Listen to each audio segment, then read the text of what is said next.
Welcome back to the Speaking and Communicating podcast. I am your host, Roberta. If you are looking to improve your communication skills, presentation skills, and soft skills, especially professionally and also personally, this is the podcast for you. Today, we are joined by Mark Herschberg. He is the CTO, an instructor at MIT, and he authored a book that he was going to talk about during the podcast titled The Career Toolkit.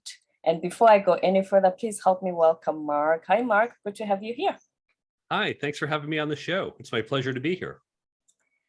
Glad to have you. And I know that a lot of the things you're going to talk about today, our listeners are going to benefit immensely. So first of all, just give us a bit of your background. I have this really interesting dual career. I came out of MIT back in the 90s, and I started as a software engineer. Most of my career, I have been building traditional tech startups, but I've also helped some Fortune 500s play startup, and I've been a consultant. But I realized early on that I wanted to become a CTO, a Chief Technology Officer. And as I was recognizing what does it mean to do that, how do I go down this path, I realized it wasn't just about engineering skills. It wasn't about being the best engineer in the room. There were all these other skills I needed: communication, leadership, negotiating, team building. No one ever taught this to me. So I had to develop those skills in myself. Now, as I was doing that, I realized the skills are not just for executives. This helps everyone, from the most senior person to the most junior person at the company, as well as solopreneurs and entrepreneurs. We all benefit from these skills. So I began to upskill my team, not just myself, but those who worked for me. And as I was doing this, MIT had been surveying companies and asking, what are the skills you're looking for?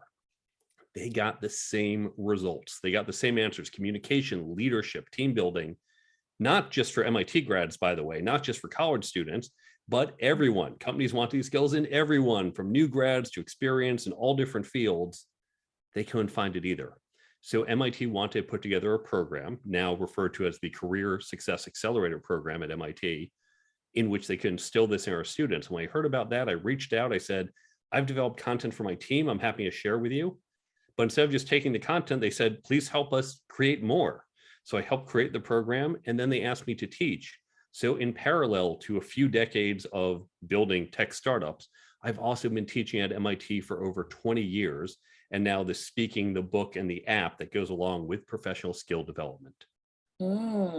It's funny you say that it also applies to fresh grads, because when I started coaching people online on communication skills, especially focusing on the tech industry, they will say, oh, you know what? It's mostly the ones in leadership positions. Fresh grads just want to sit in the cubicles and say nothing and just program. So obviously that's not necessarily the case. Well, that's what the fresh grads might want, but the companies, they want more. Companies always talk about, we want leaders, and they don't mean we want people with senior titles. What they want is for you, even as a new grad, to stand up and say, I've got an idea. Hey, let's do this. I think we should go in this direction. Let me convince you this is why. Let me explain this technical innovation I have to you, a non-technical person, but I have to put it in a language you can understand. They want that initiative. They want that communication. Many people don't want to do that, and that's why they have trouble moving up. But those who do, those who invest in that, it's not about being amazing at, it's just being a little bit better than everyone else who puts in no effort. You're going to stand out and your career will grow faster. Exactly, because if everybody thinks we will wait to be in a leadership position to develop our communication skills, how will they choose the right person in the first place to put in that position? Exactly. Most companies are risk adverse, individuals as well. So if I have to choose between two people for a leadership role, would I pick someone who, well, probably he can do it, I think he has the skills, or do I want this woman who has done it? I don't mean that she's had the title before, that's certainly one way, but I've seen her act as a leader. I've seen her take initiative on the team. I've seen her do it. Less chance she doesn't know how, because I've seen it happen. So by showing these skills, you want to demonstrate the skills for that next level before you get it. And that's signaling you are capable and ready to do it. Right. Act for the job that you want, not the one you currently have. Yes. All Show right. that you can do it. Sorry, carry on. You talk about 21st century skills on your website. Would you like to share with us what those are? There are 10 skills that we have seen in survey after survey done by multiple universities, multiple companies that come up time and again. And these are the 10 skills that I put into the book. They're divided into 3 sections, 10 chapters. So let's just run through what they are. Okay. First section, chapter 1, career planning, how to create and execute your career plan. Chapter 2, working effectively, things like managing your manager, understanding workplace culture. Chapter 3, interviewing. Now there's lots of content. Oh, how do I answer this interview question? Yes. But many of us, we have to hire our peers and subordinates, and we've gotten no training whatsoever. So knowing how to hire other people is usually missing from our education. The second section, leadership and management, the essence of what it means to be a leader, and then the people side and process sides of management. And here again, it's not just for people with certain big senior titles. These skills will help you even as an individual contributor. These leadership and management skills will help even as a junior person. The third section, interpersonal dynamics, communication, networking, negotiations, and ethics. And these are the 10 skills that time and time again companies want and will help you no matter what role, what industry, or what level you're at. How do you think the pandemic and lockdowns and everything switching to Zoom and us working from home, how do you think that has affected people acquiring those skills? Because I think when we were in person, interacting in person, we were more cognizant of the fact that I meet people personally, I have to develop these skills in order to have a much better working environment. But now that we're home, do you think that we've become complacent and think as long as the Zoom meeting is over, I'm good? These skills have definitely atrophied. And let's just pick a couple ways we've seen it. One is with networking. Now, most people think, well, networking, that's how I go and find a new job. But networking matters for many more things in our internal networks. The networks we have, the relationships with people in the company is really important. Those relationships often come from the water cooler conversations, from, oh, you're going out for coffee? Yeah, I'll go with you. We're not doing that anymore. We don't have that small talk and, oh, show me pictures of your kids. I just want to get off Zoom now. I don't want to see that. So we've lost some of that relationship building. We've seen it with communication, and now we know how to communicate, know how to send an email. I can say something on Zoom, but part of the communication, and this goes to leadership as well, especially senior people. If I have to talk to my team, say, okay, team, look, I've got some bad news, and let's talk about the bad news. I know you're going to be upset, but then I'm going to hopefully inspire the team and get us to push forward. When I do that in a room of people, I can sense the mood. Do I see nodding heads? I look at their body language. Are they frustrated? I read the room. I react to it. When you're looking at that Zoom screen of all those little tiny heads, it's a lot harder for me to feel, are people getting this? Are they reacting? Are they happy? I can't tell. And so the communication gets harder no matter what type, and that affects our leadership, but that even affects, if it's not necessarily leadership, just communicating to other people. Even when you think about communications, again, how often have you found out something really important or even made some innovative breakthrough as you were talking to someone on the way going to the bathroom or getting coffee, or one of those hallway conversations where I just run into you and go, wait, you're doing what on the project? Oh, no one told me. Wait, we got to talk. Those serendipitous conversations have disappeared, and that's affecting our workplace communication. So we're seeing not the main thing, we still have meetings and emails, but these little things around the edges. And the people who know how to compensate for that are the ones who are going to really stand out in this new hybrid workplace. You're an MIT instructor, and I remember when we used to watch movies, and there will be like a college scene and somebody will say, oh, I'm majoring in math, but I have to take this poetry class in order to graduate, something very out there compared to what it is that they're studying. So outside of somebody who's studying for a communications degree, why don't they make communication that extra class instead of poetry or something Shakespeare that's not relevant to this person and their career plan? Why is it that the thing that says, oh, you need that extra credit for your degree, they'll just bring up something completely irrelevant? Why don't they make this the mandatory extra, so to speak? Funny you say that. Now, MIT interestingly, we have more humanities requirements than any other university in the United States. 1/4 of our classes have to be humanities. Most of us are majoring in science and engineering, but they know we are more effective when we have that humanity background, because I can speak numbers and math all day long to other engineers, but when I'm talking to people in marketing, in finance, in sales, in operations, they don't think like engineers. And so I need to understand how they think. I need to draw an analogy to a Shakespeare play or something from history or some art, and that helps me better communicate with them. So I'd first argue these general classes that seem to make you well-rounded, there is some benefit to them. Now, MIT as well, we actually have communication requirements. When I was there, it was a writing requirement. Now it's brought into communication. These skills, though, to answer your general question, the university system is antiquated. It goes back hundreds of years, and it is narrow because the professors who run it are narrow in their field. They are experts in their one field. And they say, oh, well, if you want to be a marketer, okay, come to our university. And if you take all these classes that we, the experts, think are important, we'll give you a piece of paper. Now, that doesn't say you are a good marketer. It does not say you're a good employee. It simply says you've acquired marketing knowledge or accounting or whatever your field is. That was fine in the US in the 1950s and elsewhere, maybe a little later. Industrial Revolution. Right. When, okay, I'm a marketer, what do? You show up to work and your boss says, okay, sit in the corner. I'm going to give you this assignment. Do it. Come to me when you're done and I'll give you another. Say, okay, yes, sir. He just sat there as a cog in the machine and just turned out little pieces of marketing.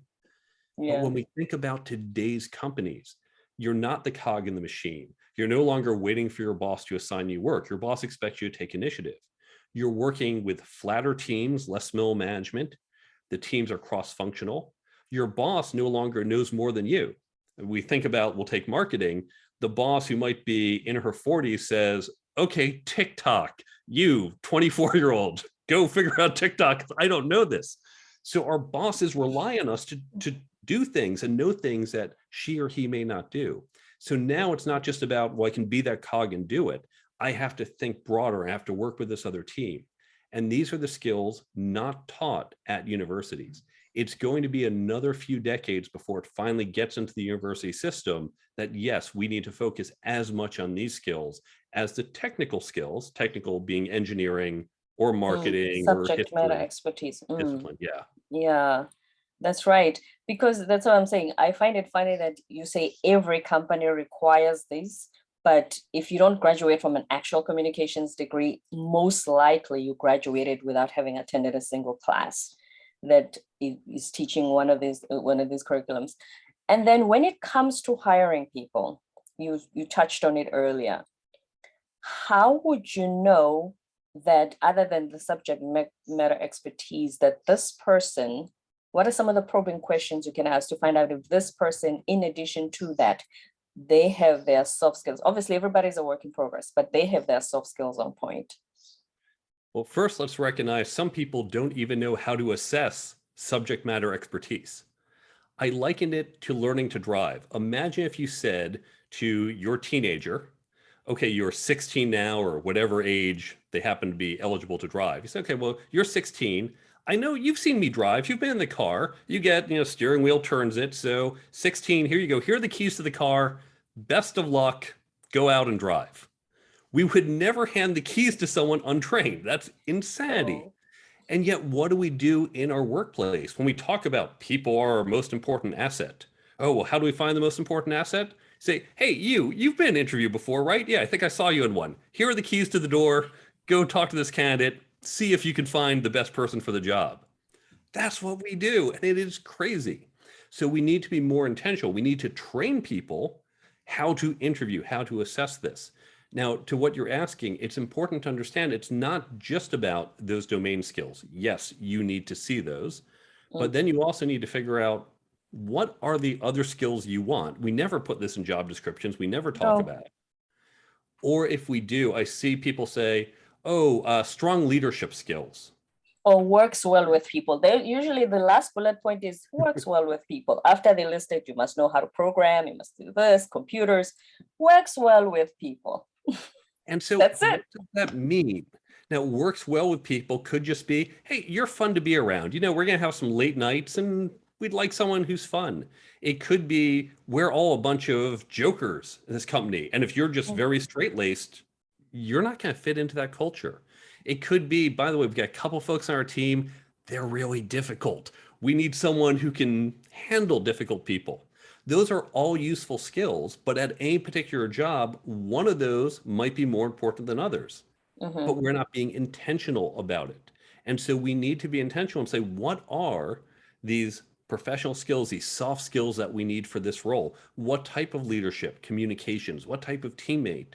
And then intentionally say, this type, okay, now how do we assess it? What type of questions, what type of tools are we going to use to assess that candidate's ability? But it starts with intention. Mm. Do you think that, because now we live in an age, I don't know how much social media exposure you have, but we live in an age where people argue, everybody sits on the keyboards and they just start spewing hate and disagreements. Do you think that we have become a generation that doesn't know how to resolve conflict anymore? Unfortunately, yes. And we see this over and over, that especially I look at political debates in the US, the idea is to get that soundbite and get the mic drop and get the I hit you with a good one-liner mic drop. The reality is solving complex problems, whether in politics or other areas, it's not a one-liner. And yeah, that can sound clever. I do stand-up comedy. One-liners are great there. You get that punchline, fantastic. That's what you want in comedy. That's Mm, not what we do in the office. I think back to my days, I was on in my high school debate club, and we looked at how do you debate? How do you put forth arguments? How do you refute other arguments? And looking at formally how to do that. Unfortunately, we don't teach people logical reasoning.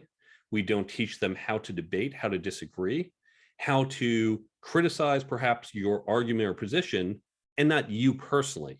And mm. unfortunately, we resort to a lot of ad hominem attacks on the other person. So I really think this is another skill we need to bring back into the education system. We used to learn it from our parents and society, and fortunately, we've lost that. Not anymore. It's very important because when you're in a project team, you have people with different skill sets that they all need to bring together to have the final result.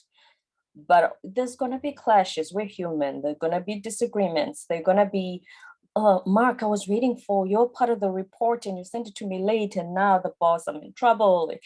You know, there's going to be those situations. But because of how we've become so accustomed to just conflict, and like you said, we don't even know how to distinguish between disagreeing over the issue versus me attacking you personally. And a lot of people, we have this offended generation. Everybody gets offended lately, you know. So that's why we've become also accustomed to this. If I send you an email so that you don't think I'm harsh, I must have a smiley face and this emoji and to soften the blow. Well, when I could just say, hello, Mark, I'm finishing the progress report. Would you please insert your part of the project here? It should be okay. But if I don't put a smiling face nowadays, you're going to think I'm harsh, I'm mean, and it's just, it has become so complicated. That second piece, well, I think it has, just because of the generation I'm in and how I grew up. If you look at language overall, it evolves. If you think back a couple centuries, if I just went up to you and say, hey, how's it going? That's acceptable today. But if you did that years ago, if you didn't have that formal address, it is, good morning to you, dear madam, that would be offensive. So the standards do evolve. But you hit upon something that I think is important, which is it's this cultural, it's the norm, for example, when you think online culture, that it's okay to do this. And by the way, I had an experience running an online website with a couple 100,000 people 20 years ago. What we found is when we attached real names to it, that went down because it was no longer this anonymous attack. Now we're seeing more of that happen online, but we still have this culture. There's a very interesting article I read the other day about gun culture in the US, where we have a terrible problem with gun violence. Mm. Said the problem, it's not just guns, it's that if I were to hit one of my peers with my car, accident, right? Just our cars Right. collide. Which We'd get out happens. and we'd say, oh, okay, it was an accident. Even if one of us is clearly wrong, okay, that's bad. Well, we have insurance and we'll exchange things and they'll deal with it. But there are other people in certain socioeconomic aspects of the US. I'm not just tying it to any race, just certain people from certain type of cultures Mm, where when you have some type of conflict, you have to get defensive. You expect, okay, there's a fight, sometimes quite literally a fight, and you mm, have to immediately respond with strength. And so when they're in that same situation that two other people could say, okay, hey, we have a problem, we'll let our insurance deal with it, or we'll just walk away, and you can think I'm a jerk and I'm okay with that.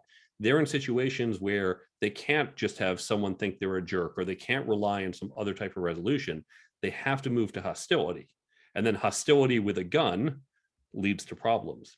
So if you think about online culture, I remember I was having a discussion with a friend online, and he asked about something that was a subtle political issue. I gave a long explanation. He said, oh, your stuff is just too long, because it's unacceptable to have a long multi-paragraph communication on the subtleties of this issue. That's just not the appropriate culture for online. It's got to be mm. quick. It's got to be one or two lines that completely solves the problem.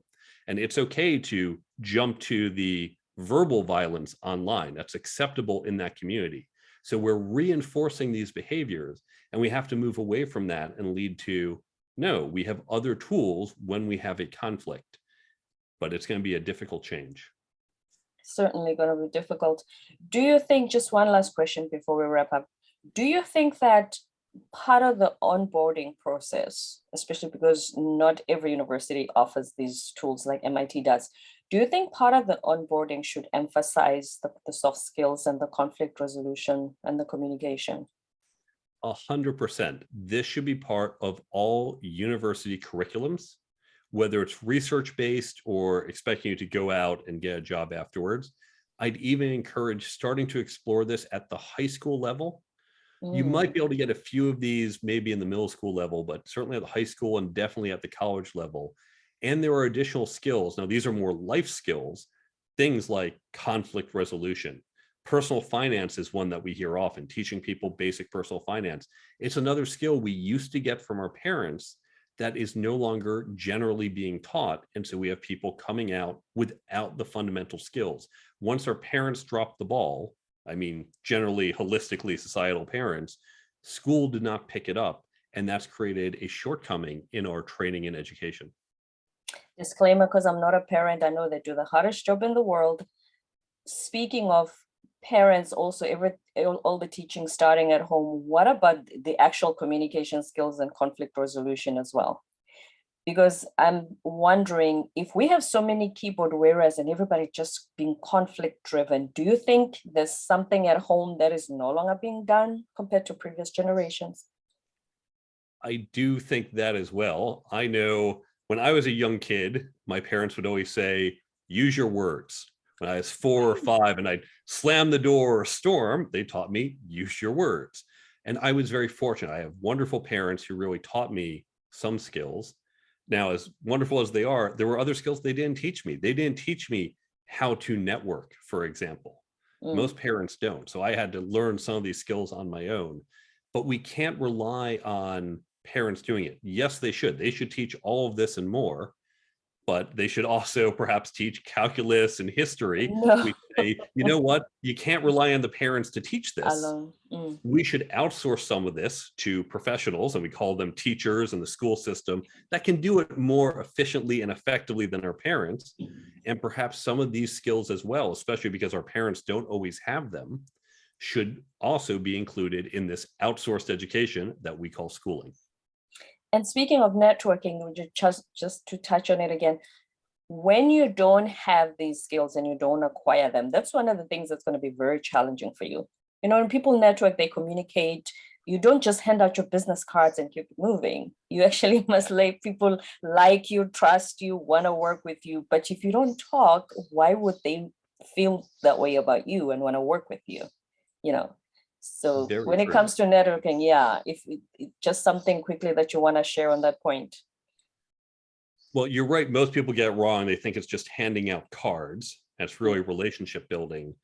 But I don't want people to be intimidated by this. Often people say, oh, I'm just not a good networker or leader or communicator. All of these skills are learnable. The same way you can learn software engineering or learn to play soccer, you can learn any of these skills. And here's the key thing. I'm going to use negotiations as an example. Mm-hmm. Suppose you're 25 years old and you have a job offer for $60,000. Instead of simply taking the job, imagine if you go and negotiate.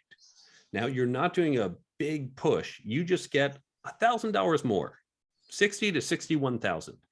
That takes about 5 minutes of a conversation or a few emails. So in 5 minutes, you get $1,000 more. If you do nothing else in your life, if you stay in this job for the next 40 years, that 5 minutes of negotiating just got you $1,000 more for 40 years. One little negotiation and you got $40,000. Wow. But of course, you're thinking, well, I'm not staying at a job for 40 years. And you're right. You're going to have other jobs and promotions and raises, Mm-hmm. and they'll be more than $1,000 if you learn to negotiate. We're not talking about being the world's greatest negotiator.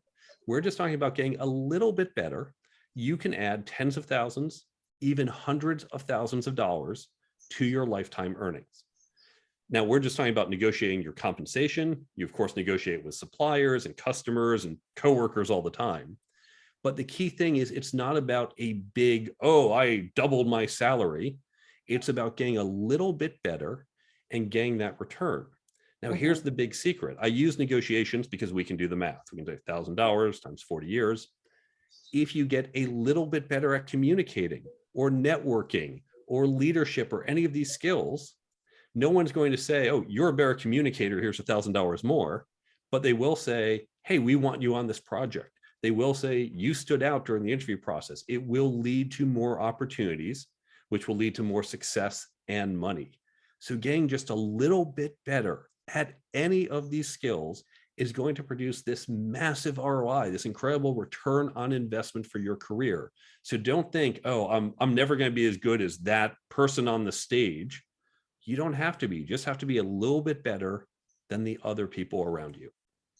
And one thing when it comes to being interviewed, when you're busy negotiating, a lot of people, especially if this is the first interview, they're freshly graduated from college, is they don't think that the company is also lucky to have them. That's not the mindset. You're just thinking, oh, if I could just get this job. So they don't come with the mindset of, hey, not to be arrogant, but wait a minute. What I'm bringing, I'm also adding a bit of value. And that's why their minds will never even reach the point of thinking, hey, let me look at you. Just think you're lucky, they just give you something. We often negotiate out of desperation. And so let's just use a simple analogy. Let's use dating. And imagine I want to date you and I'm thinking, oh, please, please, please, please go out with me, please. I really want you to go out with me. I'm not really coming from a position of strength there. No. I'm looking really weak. But if I were to approach you and say, hey, you know, I've got all these great things to offer. I'd love to go out with you. Now, yes, I'm still saying, please go out with me in some way, but I'm also saying I'm bringing something here. I'm not just begging to get a date with you. There's a trade-off here, right? We're both getting something. Now, I might think, oh my God, you're out of my league, but I'm not going to say but that. Don't say that on the first time that you're giving me an impression of you. Exactly. No. So, yeah, because I think, yes, carry on. You need to have that mentality, even when you do feel desperate of, I have no other job prospects. You need to think, you know what? There's going to be other jobs. They're going to love me. And you have to have that mentality that, hey, I hope this works. You've got a lot of great things at this company. I've got a lot of great things I can bring you. Let's hope this works out. If it doesn't, plenty of fish in the sea. Yeah, that is so true. And that's why they don't negotiate anything. And whatever's offered, and the HR person says, here's your package. Oh, thank you, thank you, thank you. That's the mindset, especially if it's your first interview, your first job. But people need to start realizing that, hey, I'm also bringing something to the table here. And Absolutely. that's when they can negotiate for that little extra $1,000. Exactly. Mark, it's been a pleasure having you here. I've really enjoyed our conversation. Thank you very much. If people want to learn more, you can go to my website, thecareertoolkitbook.com. There you can see where to get the book. You can get in touch with me if you have questions or you want to bring me into your company. You can follow me on social media. I put out new content each week. There is a free app on the Android and iPhone store linked from the website. And there's a number of free resources on the resources page to help you plan your career and get better at developing some of these skills. All of this at thecareertoolkitbook.com. The Career Toolkit book.com. That's right. With Mark Herschberg. Thank you so much, Mark, for all the career advice and tools that you gave us today. Very valuable. Appreciate you. Thank you for your time.